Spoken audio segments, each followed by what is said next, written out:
Good morning, everyone. Welcome back. Happy Monday. This is Faith Family Focus, and I am one of your co-hosts, Faith Suggs, former Duke Women's Basketball graduate, marketing manager for SIG Sports, as well as founder of Brand by Faith, a social media digital branding company. And of course, this man next to me is Schaefer Suggs, former NFL player with the New York Jets and the Cincinnati Bengals, has also served as VP and on the executive board for the NFLPA Chicago chapter, but also known for its charitable arm, RPFPC. Good morning, Dad. How are you? Happy Monday. Happy May. Happy May, happy morning. Happy May. Yes. We got some May weather. It feels like May. It feels right. We're officially there. We know snow will never come again until next winter. It only took May 22nd to really be sure of that, but we're here now. Yeah, no, it's the weather's been really crazy. We finally had a really beautiful day yesterday. Beautiful day. Yeah. One question for you. I'm gonna ask you this since we're like now that we're in the nicer months. You will never know what the question is going to be, but I thought of this yesterday. What is the best flower to plant that blooms during this time of year? The best plant that blooms this time of the year? Mm-hmm. Well, there's a lot of plants that bloom this time of the year. Daylilies are beginning to bloom. Obviously I plant a lot of roses. So roses is my go-to. I plant those and they start. I find those and then they are probably the hardiest, most beautiful flower that probably is more sustainable. And it takes me all the way into it's cold. Hostas. Hostas are always good. The shade. And then you have your annuals. A lot of different annuals that you can plant. We put a lot of them in pots. So, what do you? Yeah. So. I was just asking, is there's so many as I'm looking at my window and it's this beautiful time of year and we're finally here, that you have a lot of, let's say, understanding of not just landscaping, but plant life and what to and what not to do. And so I had to ask, since it's spring, summer, and switch it up, add some home improvement work to our show. Well, that's probably the one thing that I love doing most is landscaping and being able to cut, trim. This weekend I added about 3 yards of mulch. I found I had too much mulch, so I was giving mulch away. But that sounds like you. Yeah, so it's joyous. It's nice to be back in a home where I can really do that, and it's just really nice. It's been a bad in terms of water. It's been a very low rainfall, which you got to be on top of making sure that you water your plants. And you water them early in the morning. You water them in the evening. Don't water them in the midday. So I get up early in the morning and I water the plants or the grass, and then in the evening you can water. But May has been without a lot of rain. Good. April has been without a lot of rain too, but good stuff. So we've been a couple of weeks since we had a live show. A lot has happened. But the first thing I know that we wanted to start out with is last year we really wanted to pay attention to Mental Health Week. Mm-hmm. Mental illness and all the way across the country. I mean, looking at I don't speak in terms of politics and guns and stuff like that, but one side is really focusing on the reason that we're having all these issues is mental health. Well, mental health has been an issue for a long time, and I think what's really nice about it, as we're paying more attention to it, is we're breaking down the stigma of it. And the reality, it exists. And I think it's really neat that we pay attention to it in the month of May, not celebrating, but acknowledging Mental Health Awareness Month, because all the way from our kids to, kids in college, kids in high school, parents, people on the job, professional athletes, amateur athletes, it exists. And I think we need to really take some time to really kind of talk about and acknowledge that there's definitely needs to be a continuous focus around mental health and making sure that there's resources out there, that people know that there's resources out there. Yeah, I think for me, in my opinion, it's funny we've done this show now. We've probably done 2 mental health awareness month shows because we've been doing this for almost now. We're coming on the 30. end of our second year. Um, and it's like, as you think about it, each year has significantly had it. We have talked about a different perspective that mental health has gone through, right? In 2020, when we talked about it, mental health was still this thing that now we're comfortable talking about, but we were still in the areas where Kevin Love was getting slander for announcing that he was having mental health problems. DeMar DeRozan, Michael Phelps, lots of athletes were in particular coming out about it. And then we came into year 2021 and 2022 a time period, and it's like, okay, now we're talking more. Now you see almost like we're in a space now where people are using mental health for reasoning. And even like the recent ban on TikTok in a lot of these states that it's now stemming in the United States of America has a direct connection to what they're saying is mental health in the youth, right? And the reasoning why they want to get rid of it is because it's causing you to have mental health and all of these things. And now we're starting to see more and more is like there's more research into what's causing the mental health that we're using in a day to day in comparison, not just the basic mental health conversations that we were having with overall just like gaining awareness for the topic. And it's fun to see kind of the growth, I should say, not just the transition, the growth of the conversation around mental health, especially as we near into 2023 and just seeing, we're in a different place now. And it's a nice place, right? But it shows how quickly this conversation has been growing in the last 3 years around this topic and how much more comfortable people are with discussing the topic, not just as mental health diseases, but also just overall broad mental health in your day-to-day as a human being. So that's one thing that you were talking, not only were you talking about just the overall idea of the conversation, the topic of the conversation, but really for me, it was about like the transition and the growth of it.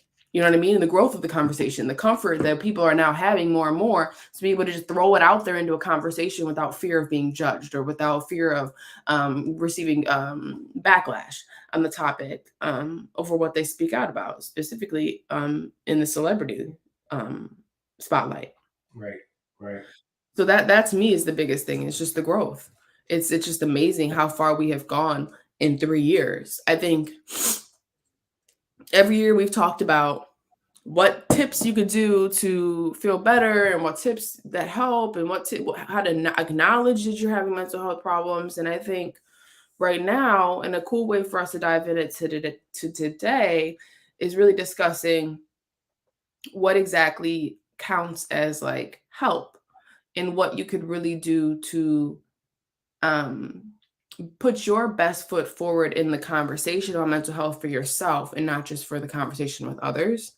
And I think we spoke about therapy many times. We've spoke about a lot of things, but I think one thing that I really have taken more like responsibility and proactiveness with is trying not to be on this all the time. Right. Because I don't know if you feel it, but once you've been on it for like an hour, right? You've been staring at it, you feel like your brain is now like putty. Like you have not, it feels almost like it's fried a little bit. And scientists are starting to say more and more that the more you use this, the more our brains lack the level of human interaction and overall just like real life eye movement, all types of things that keep our brains alert. When we're on social media, our brains aren't alert. It's almost like we can turn down our cognitive thinking in a way. So it's directly impacting our mental health because sometimes you can go into it in a good mood and then you come out of it in a bad mood, just like that. So for me, I've been just trying to work on being more aware of my mental health through this and not allowing this to impact who I am outside of that phone or outside of social media, outside of that whole overall metaverse, I should say, that's not real life. Right. It's not your normal day to day. If we took away phones tomorrow, I'm sure the world would go into a frenzy, but I think that people would see an immediate decrease in mental health, um, in a lot of areas with insecurity, with depression, with seasonal depression, with all types of stuff. So for me, I don't know if you experience it, but for me, it's the phone. The phone is like it's like, geez, I was in a good mood. Now I'm not. Whether it's from the news, You're you're you're you hit on something that I think is really huge. That we don't get an opportunity just because of social media and just because of what we have access to, and just because we see things that immediately influence or change I mean, or trigger things within us. It's just another different um, layer of pressure that we have today that we didn't have 10, 20, 30 years ago. And, right? and it's instantaneous too. It can almost happen all the way from an emoji to a like to something that someone said, something that you see on CNN, something that you can see. It's just, we have so much more access to things that will trigger things. And I don't think we take enough downtime for ourselves anymore because of the fact that we do have that phone. We don't have enough downtime to really take time to meditate. Take the time, Meditate. meditate. Take the time. Okay, spend some time, praying in the morning and at night. But just take the time, just maybe for a long walk or just listening to music and just check it out of the day in and day out uh, uh, hustle and bustle. Maybe not watch the news once in a while. Maybe I see a lot of people just for some reason, just because of their mental health, have checked out a lot of this. They've checked out of social media. They've checked out watching the news. And I think you hit the nail right on the head. Is we have this access to the phone, and what is available on that phone definitely contributes to, or it can contribute to a lot more fuel that Yeah. put more pressure on your mental health bandwidth. Because you know what? I don't want. So we're at a point where. So are we using it as an excuse? Okay. It's kind of a fine line where, okay, back in the day, okay, when you talk about your mental health, that it was a weakness. It was a stigma behind it. You're weak. Don't. But the reality is, it exists. But I just also want to make sure that we're not using it as a crutch either. So being able to identify, I think the more we talk about it, the more we really better understand that we definitely got to need to acknowledge the initial conversation of it. When Mm. someone says, I have to have it, okay? And then go to a level of assessment, right? Okay, this is what's really going on. And that comes back to therapy. And people got to be more open to therapy, being more open to being vulnerable, being more open to allowing the vulnerability, allowing someone in to really help you kind of navigate those triggers, those dark spots that you just don't understand. You know, Right. so I say it a lot, but you hit the nail right on the head when you talk about that phone. No, Mm, it really is, and there's legitimate research backing up the fact that, especially on the way that people utilize social media in particular, it's such a quick, um, within milliseconds, you can move on to the next video, next picture, next book, next anything, right? Whatever the topic of what that they're promoting in that moment, right? Bless you. And because of that, your brain almost dumbs itself down and turns off your cognitive thinking so that you don't really have to process what you're watching. You're just kind of here, here, here, here. And when you do that, it's almost like your brain, instead of meditating in a way where you can turn your brain off completely, your brain is still in this split space, right? Where you're not enriching your cognitive function, which is huge in terms of your overall bodily function in general, right? Like how you operate on a day to day as a human. And so it's so funny because they keep saying like you really have to be careful with that, with your phone, with your phone, with your phone, with your phone. These like digital things, because we're so digitalized with TV, with computers, with phones, that it's like everything is digital. And because of that, it causes your brain to kind of lose on sunshine, fresh air, the ability to change and look where you want to look and move where you want to move. You're kind of to the under the control of something, that everything that's digital. And because of that, that really messes with your ability to continuously heal yourself, turn your brain off, and when you sleep, right? Because it directly affects how you sleep.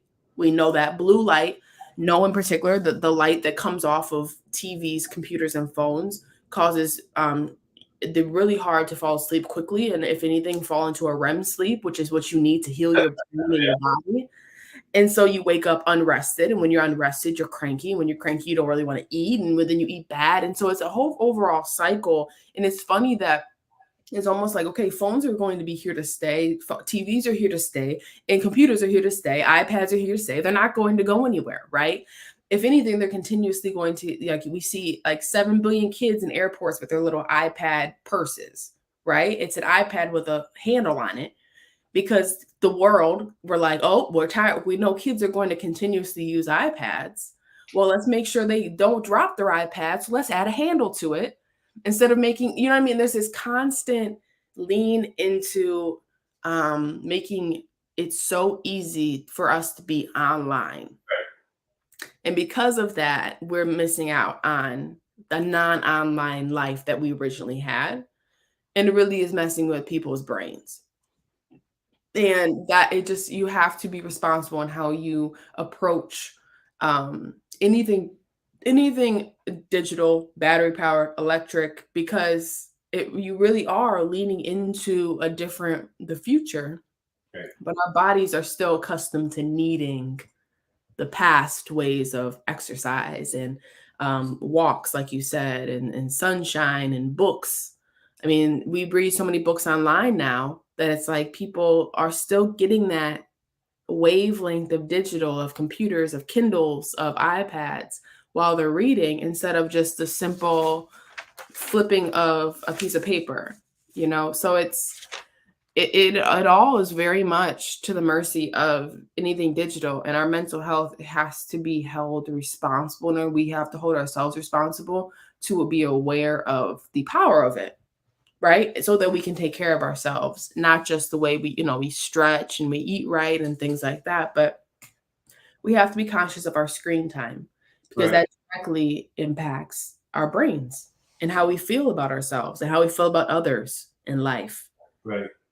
Let me ask you a question, and it might be a little vulnerable for you, maybe to share you yourself and how you have been able to navigate your life over this past, say, 12 months. From owning your own business to navigating into another role, you know, uh, uh, the world that you're in is sports, your fiance is a coach. So a lot of things. How you, as professionally, for those people that have known you for a long time, how have you been able to navigate? Has there been anything, any stress on how you can kind of give people a recommendation on how do you manage that? There's no way for me to give anybody else the game plan to how they can do what they need to do for themselves. I Okay. think that's something we're also learning about mental health, is like what might work for me won't work for you. And Okay. what works for you won't work for me. And I think like for me, it's like you have to go on a walk, you have to like work out. That's something that I know. Like if I don't work out, it's because something's wrong. And Mhm. so it's like things like that help you be aware of yourself, but like that's because my entire DNA makeup is different than your DNA makeup and that person's DNA makeup, so there's no way for what works for me is going to work for you. And I think that's also something that's like an uphill battle with mental health, because not only maybe you're stressed, not only maybe you're overwhelmed, but also you still have to figure out also what might work for you, because sometimes everything that you try might not work, and it might make you tired, even more tired, overwhelmed, or more, and just feel like you're in a hole. You know what I mean? Like some people really need therapy. They really need to talk. for me, like that works, but it also is kind of like just making sure I'm super organized. Because when I'm super organized the day before, that means like, okay, well, that's one last thing I have to worry about because now I have the schedule figured out. So then I can figure out how I want to maybe fit in the workout, maybe fit in lunch, maybe fit in what I want to do for dinner, like things like that that help you feel less overwhelmed with the demands of life. Because a lot of the times the demands on life have nothing to do with you. They're just the fact that they're surrounded by you and it all relies on you. And so I think that you have to be organized in yourself, in your own foundation, or else you won't be able to correctly delegate your time to what is supposed to be delegated to. And that will cause you to go crazy. So for me, it's just staying extremely organized the days before, the weeks before. And it seems like it's like, oh, so OCD that I have to have things so directly done a certain way. But it's like, if it's not done a certain way, if it's not clean a certain way, if it's not done, so it makes me feel like that's one more thing I have to add onto a list. So it's like that you have to understand everybody's process and how they heal or like keep everything kind of balanced, I should say, because that's really what we're trying to do daily is for themselves. Um, they just have to figure out how it works. Because some people being organized and setting up to-do lists and stuff may cause them more stress because it's making them think about what has to come, Mhm. right? So that's just the difference. Where for me, it's like if I know exactly what's going to come, I know exactly how I can delegate. Like, okay, well, I'll make sure I can go get lunch here, right? And that'll make me happy because I'll get a food that I like, or I'll make sure I can work out in here, so then the rest of the day I have energy or something like that.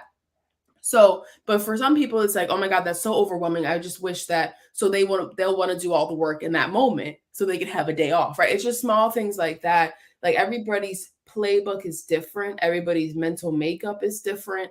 Their lives are different, who we were raised as is different. So there is no one size fits all. It's just having the patience to be able to figure out what does fit. You know, Denzel said, "No one plans to fail, but you can feel the plan." And I think what happens a lot of times, for me, I had to learn how to have that plan, but then also be able to adapt and pivot for things that are unexpected because of the things that you don't control Hmm. a lot of times. And that's where I struggled a little bit because I was so rigid and said, you got to run the play this way. Okay, well, during the course of the play, something happens. Okay, so I need to be able to pivot, and that's in my life too. Being able to have, I use that term, wear the world like a loose garment. Yeah. You know, don't wear it so tight, you know, where you can't adapt during the course of the day. And that's another thing that I think takes a lot of stress off of just being willing to, okay, I got to pivot here. Oh well. So, like being so comfortable with, oh well.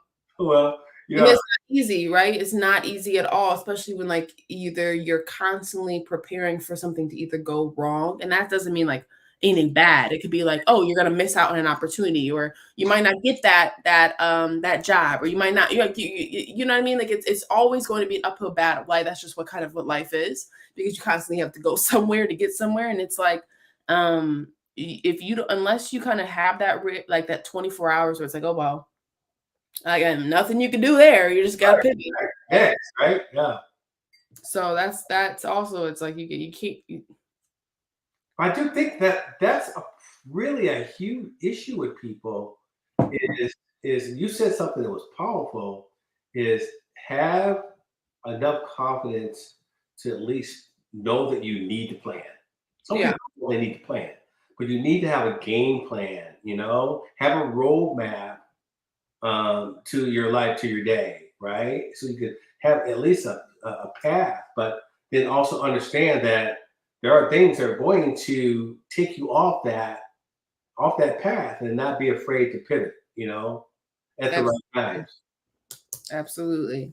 It's not easy. It's not supposed to be easy, but it's like it gets really easy as you practice it. But Mhm. it also is like if it's not easy, it means it's something that you care about, and that's hard because then you have to really.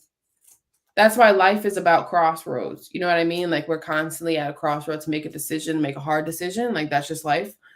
So the more you care about something, the more you feel like, God, it really is hard to let go. It means it's something that you care about. And I wouldn't say that's something bad, right? I wouldn't say that's a negative. It means you have emotion for things in life, and that you care about your job, that you care about your family, that you care about, right, your pool, right? The things that you want to go right. It could be as something as small and as big. But having the understanding that you have to then deal with it, right? Like, I care about it. I care about it so much that it's in my brain all the time, 7 days a week. But at a certain point, you have to be like, oh, screw it. You know what I mean? Like, I have to make the decision to say, oh, well, if it goes well, it goes well. If it goes wrong, we pivot. But until you kind of have that mentality, you're always going to kind of be in that gray area and unable to kind of delegate the rest of your brain power and your time to other things. And it drains you. So as a father, you know, after we lost mommy, after the father, I found myself being very, um, there was a lot of stress on making sure that I thought everything needed to go perfect. And I think you probably received a lot more than Devin has. I learned how to navigate it, and we use that term, let go and let God. Mm-hmm. How that, okay, you don't have to have your hands on every aspect of it as they continue to grow. You have to kind of let go. And that fear of letting go was really, really difficult for me. Just letting go and finally having to let go.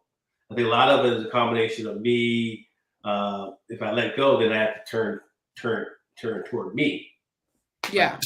And so it was easier to control somebody else's path than it was mine. So for me, it resonates with me as a father over the last 11 or 12 years, and how Mm-hmm. I was then versus how I am today. And I think it's very important. My level of stress is not as as great as it was when you were 14, 15, 16 years old, when there's so many different moving pieces going on, that is a lot easier. So, I think even parents, you talk about mental health, the stress that they put themselves in, but then the amount of stress they put onto their kids, and they Mm-hmm. need to be really aware of it, especially today, with sports, with grades, all that stuff. The result of that is it's putting all that pressure on your kids too. Yeah. So your stress, you making your stress somebody else's stress. But You know. that's how it always works. Mm-hmm. You know what I mean? Like, we are so good at delegating delegating our time to other people's problems, Yeah. when because that's just the easiest way for people to handle their own problems, because they think that their own problems will then go away, or just, you know what I mean, get better, get easier to Yeah. handle as time goes on. And that happens sometimes, you know what I mean? Like, let's not lie, because if it wasn't possible, you know what I mean? If it hadn't happened a couple times, we were like, oh, I'll keep putting that off and it'll get easier. And then sometimes, it is easier. You know what I mean? The problem isn't as big as it was 10 months ago. But in some situations, like, no, it's probably like a 2% chance that you're going to get lucky in those situations. You have to be able to face and handle your shenanigans in a way. And it's like, and when you do, it's sometimes you're so surprised. You're like, oh, that was way easier than I actually thought it was going to be. You know what I mean? Like, all I had to do was pay this bill. And then, like, there's 7 different outlets to help me, right? Or all I have to do is just go to this one meeting. Oh, I actually liked the meeting. The actual meeting was actually fun, right? There's small things to it that it's like, okay, just do it, right? And the worst case scenario is, oh, it didn't work out the way you did, but at least you knocked something off your list. You know what I mean? You checked it off, right? Okay, well, I achieved something today. I moved forward somehow today, right? And that level of, okay, endorphins of achievement that always happens to us, right? When you win something, or you do well in something, or you receive something, A it little bit. happens. Yeah. Yeah. Yeah. So it's letting go and just letting God, but it's also letting go and just starting and doing and just being okay with the process has begun. And maybe didn't begin when you wanted it to begin, but wow, look how fast you got through it. Look how much life you have left to not worry about that now.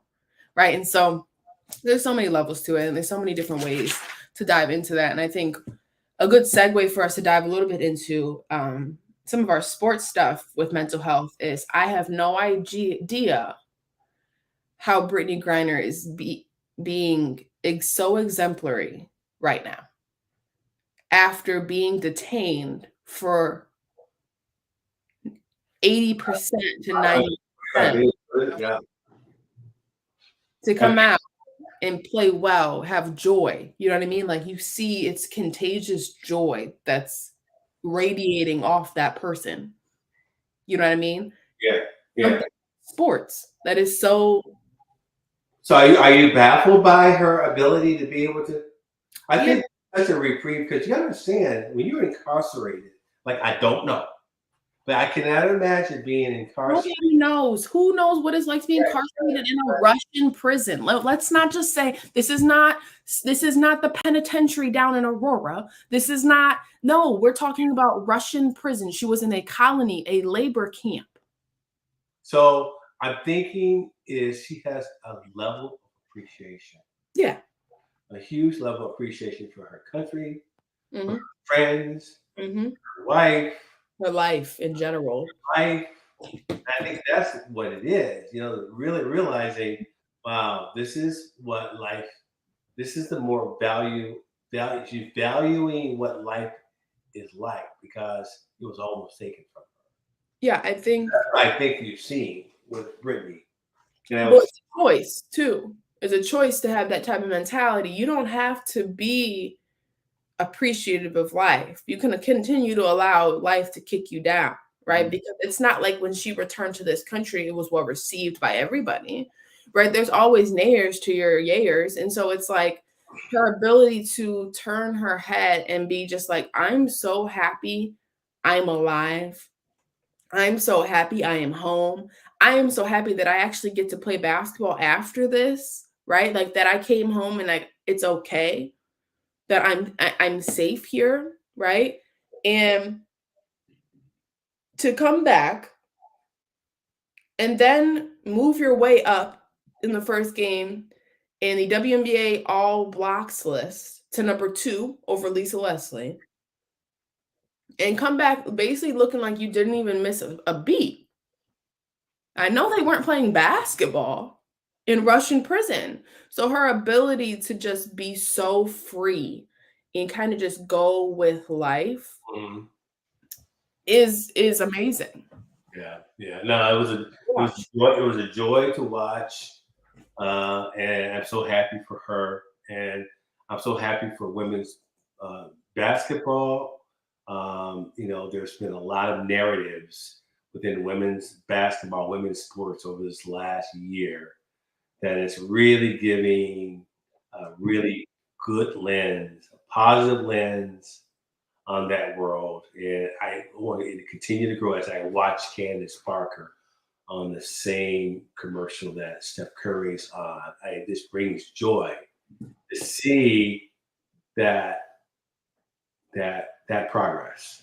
And I just needed to say that because you know you're watching this game. There's 12,000 people sold out.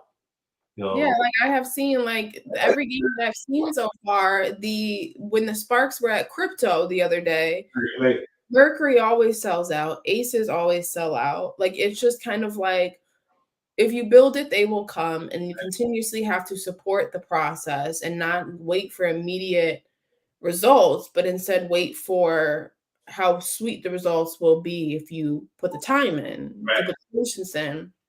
Because I, something like that, you'll build a community large enough for it to do well for itself, right? And not just do well for sports, but it'll do well for itself. And that's the point, is you have to continuously build a community, and that's what they're doing. yeah. I ran into a conversation that just baffled me when a gentleman that I met at my favorite place, Starbucks, said, "Well, you know, there needs to be more women and more girls going to the games. That's why they were struggling." I said, "What?" They are.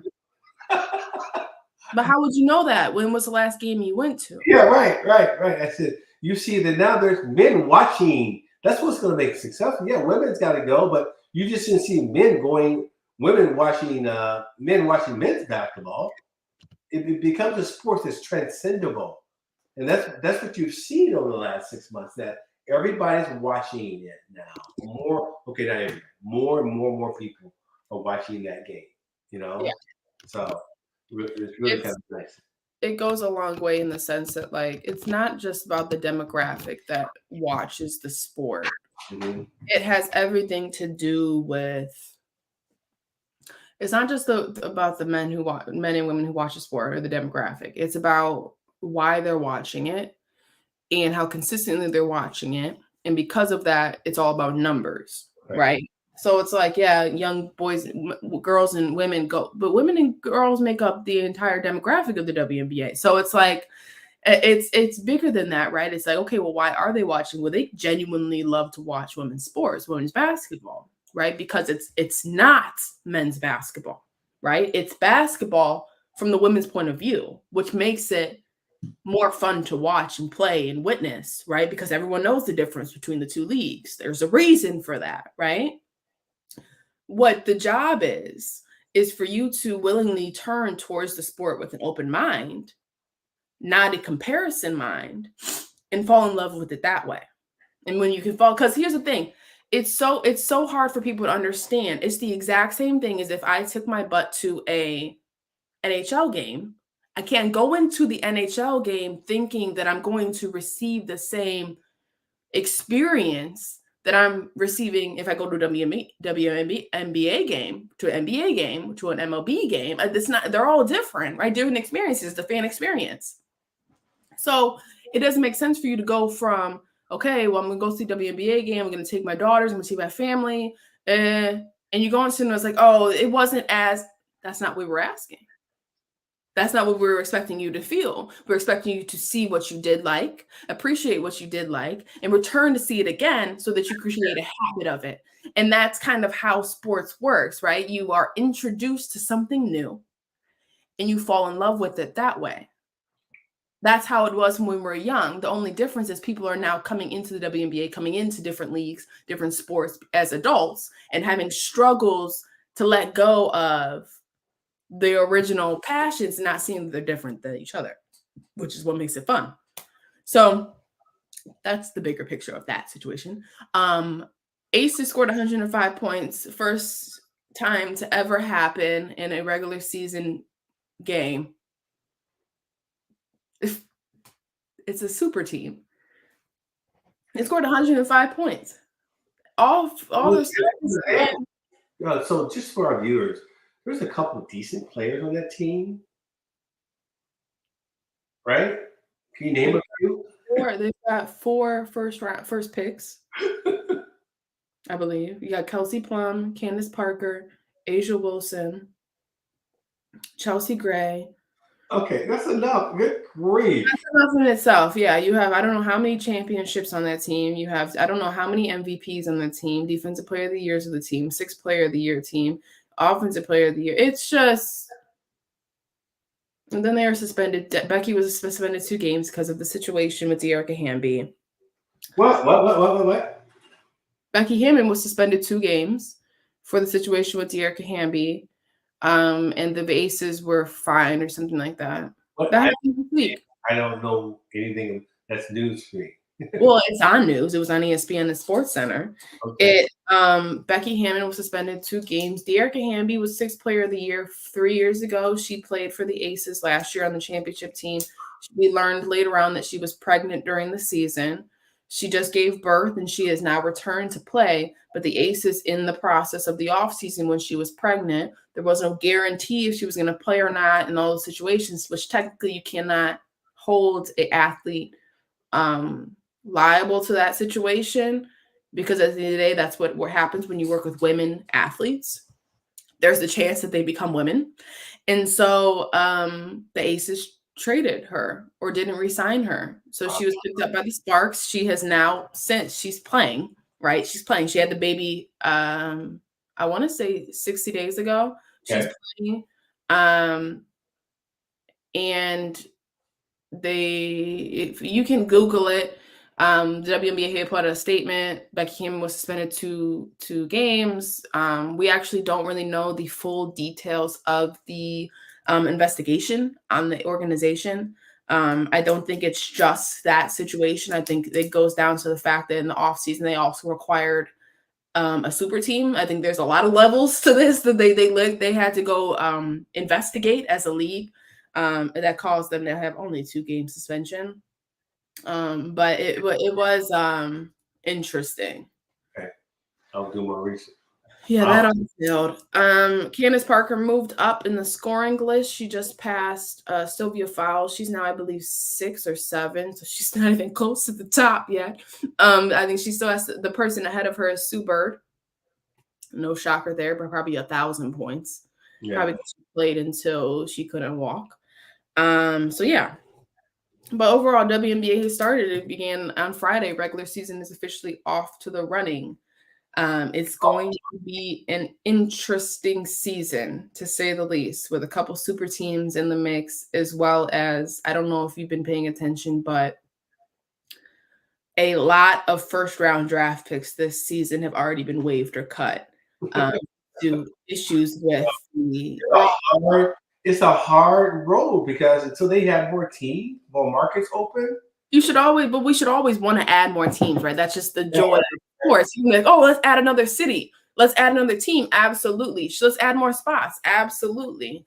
You know who's playing well? You know who's playing well? I just remember like it was yesterday when you and Sophie battling each other. I don't know what gym it was, Indianapolis. That girl was just a nuisance. Remember her? Sophie, what's her name? Cunningham, right? Mm-hmm. She played really, really, really. She's really good in Phoenix. There's a lot of good fits. If you get past the first 3 years in W, you'll stay in the W forever until you decide you leave. Yeah, she played really good defense. She's always been scrappy, and she can knock down those threes, right? So, hey, can I pivot really quick? I know there was a lot to talk about, but I am so happy that the Miami Heat is going to win the NBA championship. It's okay. Wait. There's a few things we need to talk about. I think they're both going to get swept. Lakers are going to get swept. There's nothing to do right now. Denver is just too much Denver. And then Boston getting swept is, once again, a disappointment. At what point do we stop blaming it on age and just say, okay, they just don't do well in these end of season big pressure situations? Can we just say that? Wait, back up really quick. Doc Rivers. That's what we want to have a conversation with. Let's really have a conversation about Doc Rivers. Okay. Is Doc Rivers the greatest coach ever? No. Do we think Doc Rivers is top 10? No. Did we think Doc Rivers was top 10 when he was with the Boston Celtics? No. Let's be real. Yes. Everybody thought Doc Rivers was this. He has had a history of not being able to create the kind of synergy and chemistry on a team to win. With the talent that he has had, there's no reason he should be not winning more and more games. No way. It's. Am I right? He is only as great, and it's so unfortunate. He's only as great as his talent. And the talent has to do well. The talent has to work. They had to work together. They have to work. Kevin Garnett, Paul Pierce, Rondo, House. There's so many layers to a big baby. Like Kevin Garnett has to work, right? It worked. It worked for 3, 4, 5 years. It worked, right? And then it didn't. Right. And then it just split off because they got old. 76ers. That should work. Harden, Embiid, a whole bunch of stuff. Oh, let's not even on. Los Angeles Clippers. Blake Griffin, Chris Paul. It should work. Right? It should work. It's not working. It's not enough. Right? So it's not just be a motivator anymore. What's he missing? It's okay. It's either you are a great motivator who can make people work together, or you're a great X's and O's guys that it doesn't matter. The motivation he's giving is obviously not enough to bring people together. He just worked with superior athletes in Boston. I think he just worked with a group that, oh, they already like each other. Cool. Interesting. Right? Well, you got a point because he had not been able to do that since that. Blake Griffin and Chris Paul did not like each other. That was a known fact in the league. There was a known fact that they did not like each other. Right? Okay, and then you have Joel Embiid and James Harden. That should work. Right? But you didn't make it happen. It's unfortunate, but it's the truth. He's out of the list. He should have been fired. If that's just a situation, it is. How about Phoenix's coach? Yeah, that was dark. That's just a new era we're in. It's like, what have you done for me lately, right? What have you done for me lately within a year? A year. It's not even that. It's just like, but especially him because he's such a favorite in the league. You know what I mean? Like he was coach of the year. Especially after his wife passed. He was coach of the year. They gave him the Sager jacket award. Mm-hmm. Right? Like that was a big deal. Okay. Yeah, he was morally, he was a favorite in the league. But not everybody has the ability to have done what Popovich has done and create a footprint on a organization like he has. And at the end of the day, the Phoenix Suns should have won. Well, Chris Paul got hurt, that hurt bad. And let's really have a conversation about that.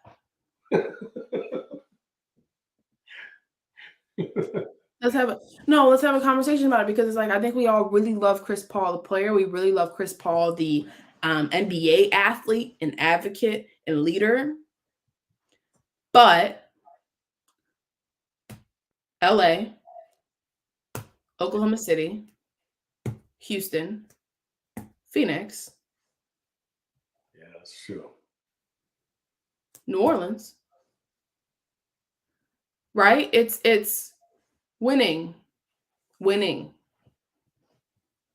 What comes with winning? And it might be this, in my opinion, the same boat as Doc Rivers' situation. Except for he actually has, the X's and O's and the talent. And Doc is just, I don't know what that is. Yeah.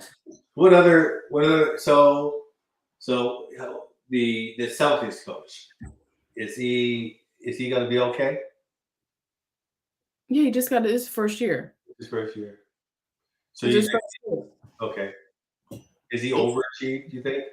I think he's done fine. Yeah. I think he's done fine. He's only 32, 34. Yeah. Right? Like that's obviously a lot of luck in that situation. Like it's a lot of luck in that, right? To get that opportunity. And it doesn't hurt that the opportunity got you to the Eastern Conference Finals. You're there you got another year. Boom, a year.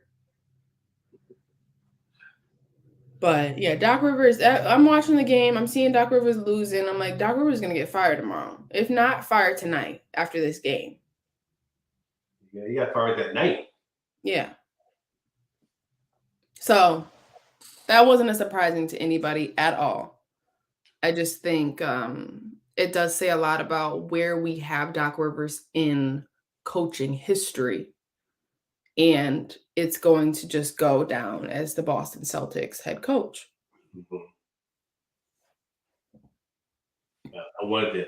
There's definitely when that happened, I wanted to see what your perspective was on it. My perspective was I saw it coming, and I have no problem with it. And we have to have real conversations about Doc Rivers as a people, because he was, in some sort of way, Tony Dungy-esque in that time period. We were very happy about that whole dynamic going on in Boston, a primarily white demographic city historically, one of the country's oldest cities. And then you have these Boston Celtics that come out after the Larry Bird era and completely annihilate the whole idea of what Boston is for basketball with a black head coach. So we were very happy, right? We thought Doc Rivers was the greatest coach ever to ever walk the earth.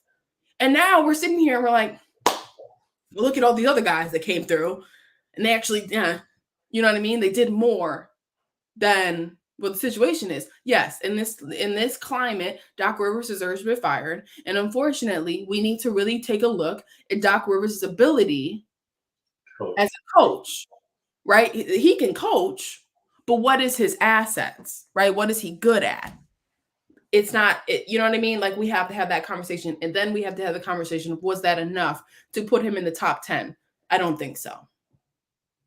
Interesting. That's just the situation as it is. So it's unfortunate because Chicago guy, we have always been big Doc Rivers fans, even though we did not like the Celtics. It's not enough. It's not enough. Los Angeles fall flat, and then 76ers fall flat. If I had Joel Embiid was the MVP this year. He was the MVP of the league. Well taken, Faith. When Kobe Bryant was MVP of the league. So there's also that. Joel Embiid has that's a whole nother day for us. We could dive into that. But great show today. Really fun talking through some mental health stuff, but also some WNBA, NBA hot topics that are going around. Of course, this is Faith Family Focus, where we want to use our faith as a vehicle to help heal and sustain others on strengthening their own family core. And of course, let go of God, let go of faith, let go of love. And then I also have this photo to show everybody how happy we are. And this is what I think of the NBA playoffs.